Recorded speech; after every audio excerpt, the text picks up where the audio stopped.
నడిచినా కూర్చున్నా మోకాళ్ళ నొప్పులు వస్తున్నాయా? ప్రాణ పెయిన్ క్లినిక్ లో అధునాతన చికిత్సతో మోకాళ్ళ నొప్పులు తగ్గించుకోండి. నమస్తే, వెల్కమ్ టు మనం టీవీ. నేను వలి.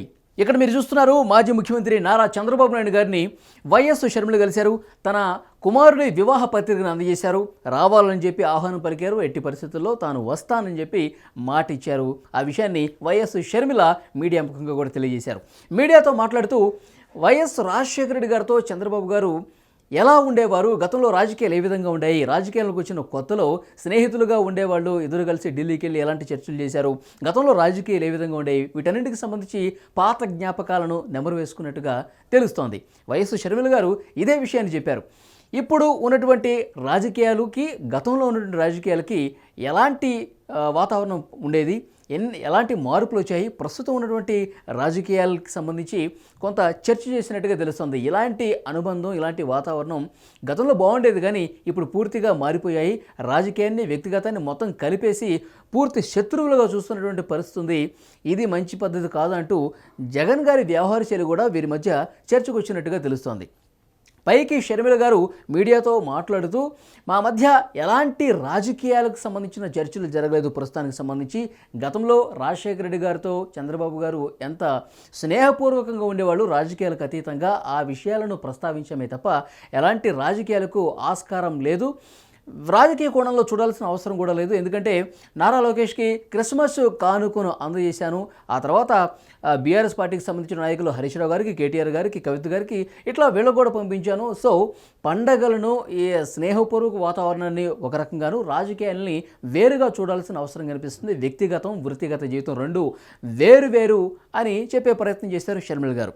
కానీ లోపల చర్చ జరిగినట్టుగా కొంత సమాచారం అయితే వస్తుంది. వీటికి సంబంధించి మాట్లాడుతూనే ప్రస్తుత రాజకీయాలకు సంబంధించి కూడా ఏమీ చర్చ జరగలేదని చెప్పినప్పటికీ కూడా కొంత సోషల్ మీడియాలో వార్తలు వస్తూ ఉన్నాయి. వైఎస్ షర్మిల గారు రాజకీయాలకు సంబంధించి చర్చ చేశారు. అయితే కడప ఎంపీ స్థానానికి తాను పోటీ చేస్తున్నట్లు వైఎస్ షర్మిల గారు చంద్రబాబు గారి దగ్గర ప్రస్తావించినట్టుగా తెలుస్తోంది. కాంగ్రెస్ తరఫున తాను కడప ఎంపీ స్థానానికి పోటీ చేస్తున్నాను, అయితే ఇక్కడ తనకు బలాన్ని చేకూర్చే విధంగా మీ నిర్ణయం ఉండాలి అని అడిగినట్టుగా తెలుస్తోంది. అంటే వైఎస్ షర్మిల గారు కడప ఎంపీ స్థానానికి పోటీ చేస్తే అక్కడ టీడీపీ, జనసేన కూటమి బలహీన అభ్యర్థిని పెడితే గనక పరోక్షంగా నాకు మద్దతు తెలియజేసినట్టుంటుంది అని సహకారం అడిగినట్టుగా తెలుస్తోంది. సో దీనికి కొంత సానుకూల వైఖరి వ్యక్తం చేసినట్టుగా సమాచారం కూడా వస్తుంది. వైఎస్ షర్మిల గారు కాంగ్రెస్ పార్టీ నుంచి కడప ఎంపీగా పోటీ చేస్తే తమ మద్దతు ఉంటుందనే సంకేతం చంద్రబాబు నాయుడు గారి నుంచి కూడా వచ్చినట్టుగా తెలుస్తోంది. మనం చూస్తున్నాము, వైఎస్ అవినాష్ రెడ్డి కడప ఎంపీ స్థానం నుంచి పోటీ చేస్తున్నారు. అయితే వైఎస్ అవినాష్ రెడ్డితో ప్రస్తుతం ఎలాంటి పరిస్థితులు ఉన్నాయో తెలుసు. వైఎస్ వివేకానంద రెడ్డి గారి హత్య కేసుకు సంబంధించి ఒక నిందితుడిగా ఆయన ఉన్నారు. వైఎస్ సునీత పోటీ పడుతున్నటువంటి విషయం కూడా మనకు తెలుసు. వివేకానంద రెడ్డి గారి కుమార్తె సునీత వైఎస్ అవినాష్ రెడ్డి గారికి వ్యతిరేకంగా ప్రస్తుతం కేసులు నడుస్తున్నటువంటి విషయం తెలిసిందే, పోరాటం చేస్తున్నటువంటి విషయం తెలిసిందే. వైఎస్ అవినాష్ రెడ్డికి వ్యతిరేకంగా షర్మిలమ్మ గారు కూడా ఢిల్లీలో సిబిఐ ముందు వాంగ్మూలం ఇచ్చిన పరిస్థితి కూడా ఉంది. ఈ నేపథ్యంలో రాజకీయం కొత్త మలుపు తీసుకుంటుంది. కాంగ్రెస్ పార్టీ నుంచి ప్రచారం చేస్తున్నప్పుడు వైఎస్ షర్మిల అలాగే సునీత ఇద్దరూ కూడా వైఎస్ అవినాష్ రెడ్డికి, వైఎస్ జగన్మోహన్ రెడ్డి గారికి, వైసీపీకి వ్యతిరేకంగా ప్రచారం చేయబోతున్నట్టుగా తెలుస్తోంది. వైఎస్ రాజశేఖర రెడ్డి గారు, వైఎస్ వివేకానంద రెడ్డి గారు అన్నదమ్ములు ఇద్దరు, వీళ్ళ ఇద్దరు ఆశీస్సులు తమకే ఉన్నాయని చెప్పే ప్రయత్నం ఈ ప్రచారం ద్వారా జరిగే అవకాశం కనిపిస్తుంది.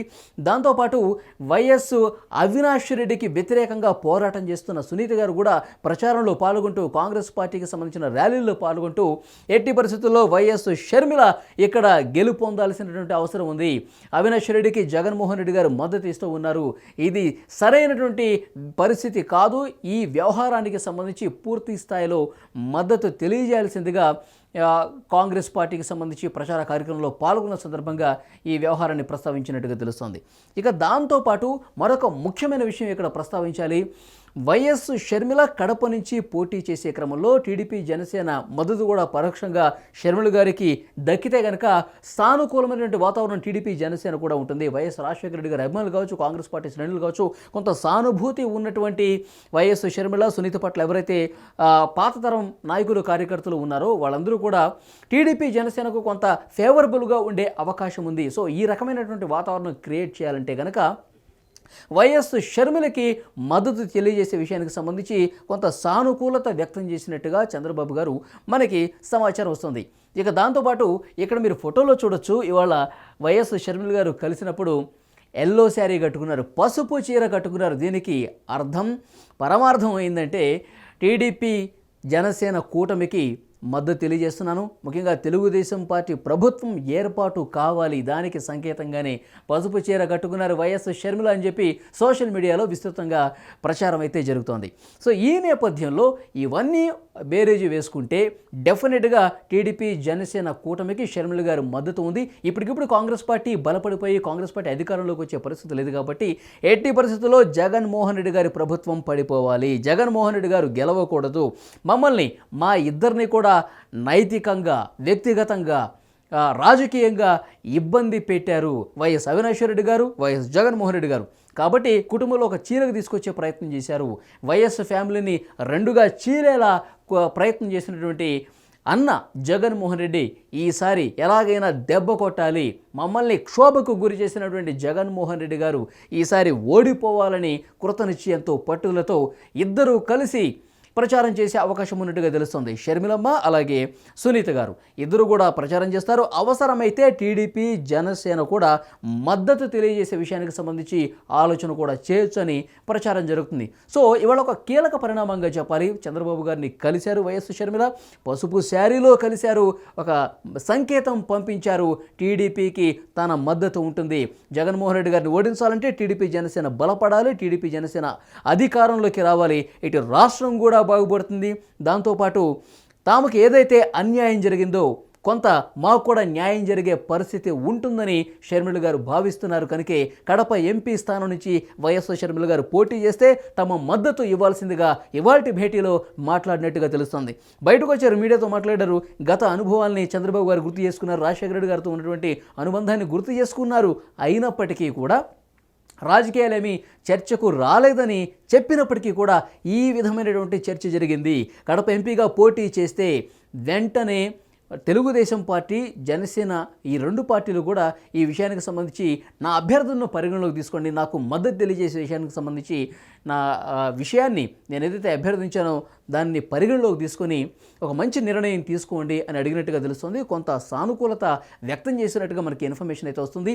ఈరోజు రాత్రే డిన్నర్ మీటింగ్ ఉంది చంద్రబాబు గారికి, అలాగే పవన్ కళ్యాణ్ నేరుగా చంద్రబాబు గారికి కలుస్తున్నారు. ఈ విషయానికి సంబంధించి డిస్కస్ చేసే అవకాశం ఉన్నట్టుగా తెలుస్తుంది. ఉదయం షర్మిల గారు కలిసి తమ మద్దతు కోరారు, మీరు బలహీన అభ్యర్థిని పెడితే నేను గెలుస్తాను, షర్మిల సునీత ఇరువురు కూడా ఇదే విషయాన్ని ప్రస్తావిస్తున్నట్టుగా చెప్పారు. ఈ నేపథ్యంలో పవన్ కళ్యాణ్ గారితో కూడా ఈ విషయం మీద మాట్లాడి నైతిక మద్దతు తెలియజేయాలి, పరోక్ష మద్దతు షర్మిల గారికి తెలియజేయాలి, అప్పుడైతే ఈ కూటమికి సంబంధించి కొంత మనకు కూడా మేలు జరిగే పరిస్థితి కనిపిస్తోందని వీళ్ళిద్దరూ డిస్కస్ చేసే అవకాశం ఉన్నట్టుగా కనిపిస్తోంది. ఇక దాంతోపాటు టీడీపీ జనసేన అభ్యర్థుల ప్రకటనకు సంబంధించి కూడా కొంత లోతుగా చర్చలు జరిగే అవకాశం కనిపిస్తోంది. అందుకనే ఈరోజు నైటు వారి భేటీ కూడా ఉండబోతున్నట్టుగా తెలుస్తుంది. చూద్దాం ఇక ఎన్ని కొత్త మలుపులు తిరుగుతాయి. ఇప్పుడు వివాహ కార్యక్రమంలో బిజీగా ఉన్నారు వైఎస్ షర్మిల గారు. అది అయిపోయిన తర్వాత ఆంధ్రప్రదేశ్ రాజకీయాలకు సంబంధించి ఇక వేగంగా అడుగులు వేసే అవకాశం కనిపిస్తుంది. ఆ తర్వాత కొత్త కొత్త చేరికలు కూడా ఉంటాయి. ఇప్పటికిప్పుడు కాంగ్రెస్ పార్టీ బలోపేతం అవుతుందని కాదు, కానీ ఇక ముఖ్యంగా వీలైన ఎంపీ స్థానాలు గెలిచే విషయానికి సంబంధించి వాళ్ళు కూడా చర్చలు చేస్తున్నారు. టీడీపీ జనసేన కొంత మద్దతు తెలియజేసేటటువంటి ప్రక్రియ ఉంటే కనుక లాభం చేకూరుతుందన్న ఉద్దేశంతో వాళ్ళు కూడా ఆలోచిస్తున్న నేపథ్యంలో ఇక భవిష్యత్ పరిణామాలు ఏ విధంగా ఉంటాయి, ఎలాంటి మలుపులు తీసుకుంటాయి అనేది కూడా చూడాల్సిన అవసరం ఉంది. Thank you.